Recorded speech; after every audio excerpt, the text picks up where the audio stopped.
Waktu saya decide nak kahwin dalam masa 2 tahun, saya nekat waktu tu supaya nak berkahwin tak perlu berhutang. Sama ada buat personal loan ke, meminjam dengan keluarga ke, pinjam dulu duit bakal pasangan ke, saya tekad waktu tu walaupun gaji barulah 1,400, walaupun tabungan RM1,000 pun tak ada waktu tu, tapi niat yang betul ni, Alhamdulillah, dalam masa 2 tahun saya berjaya cukupkan untuk berkahwin tanpa berhutang. Jadi saya nak share macam mana saya berkahwin tanpa hutang dengan menggunakan sebahagian besarnya menggunakan tabungan emas. Jadi waktu mula bekerja, kenapa saya tak boleh simpan duit? Sebab bila saya fikir berduit, saya mudah nak terguna semula. Bila simpan duit, ujung bulan, tengah bulan, confirm saya guna semula. Walaupun saya dah ada matlamat yang jelas nak kahwin dalam masa 2 tahun, saya tetap tak boleh kekalkan lama dalam bentuk duit. Sehinggalah saya tukar cara simpan dalam bentuk emas fizikal yang macam ni. Sebab bila dah tukar duit jadi emas, saya dah tak gatal tangan nak guna semula. Duit simpanan bertahan daripada bocor. Bila dapat gaji, cari duit lebih, saya tukar dalam bentuk emas.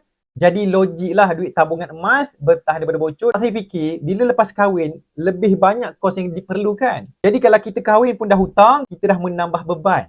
Jadi siapa yang ada planning untuk berkahwin 2 ke 3 tahun lagi, saya sarankan menabung dalam bentuk emas fizikal yang macam ni. Kalau target dalam 30,000 untuk berkahwin, boleh target simpan dalam 50 gram. Lebih kurang. Jadi konsisten dengan bajet kita, menabung melalui aplikasi Ecomas Gap ni, pergi dekat profil saya ataupun boleh DM.